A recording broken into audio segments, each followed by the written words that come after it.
Shalom. Hari ini kita akan renungkan kitab Mazmur pasal 46 dan teksnya ayat 1 sampai 12. Sudah dibaginya 3 paragraf.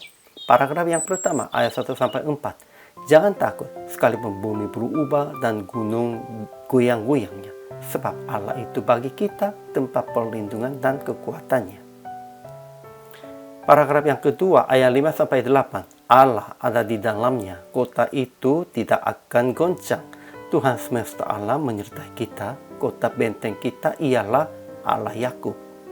Paragraf yang ketiga ayat 9 sampai 12. Allah menghentikan peperangan sampai ke ujung bumi, yang mematahkan busur panah, menumpulkan tombak, membakar kereta-kereta perang dengan api.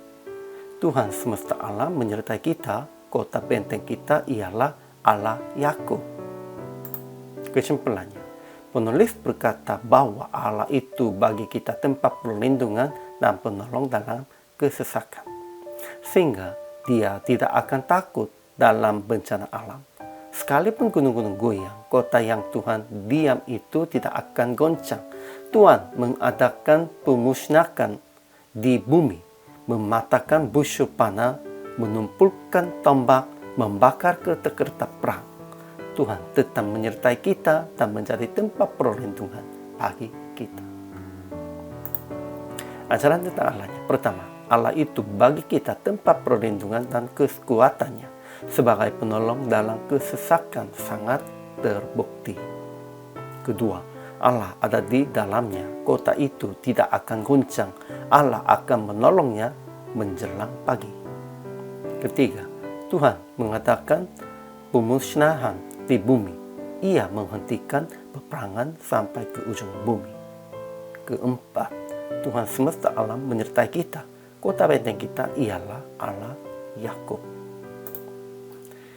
Kemudian ajaran tentang manusianya. Pertama, kita tidak usah takut di dalam bencana alam apapun, sebab Allah itu bagi kita tempat perlindungan dan kekuatan. Kedua, percaya bahwa Tuhan semesta alam menyertai kita, kota benteng kita ialah Allah Yakub. Ketiga, kita harus diam dan tahu bahwa ialah Allah. Ia ditinggikan di antara bangsa-bangsa, ditinggikan di bumi. Kemudian aplikasinya. Pertama, jangan takut sekalipun di dalam bencana alam dan peperangannya, dan percaya bahwa Tuhan menyertai kita dan Ia bagi kita tempat perlindungan dan kekuatan. Harus ingat itu dan harus kekuatkan hatinya juga. Kedua, jangan usaha supaya mengatasi kesulitan dengan kekuatan sendirinya. Harus diam dan melihat bahwa Tuhan menolong kita dan kalahkan musuh kita.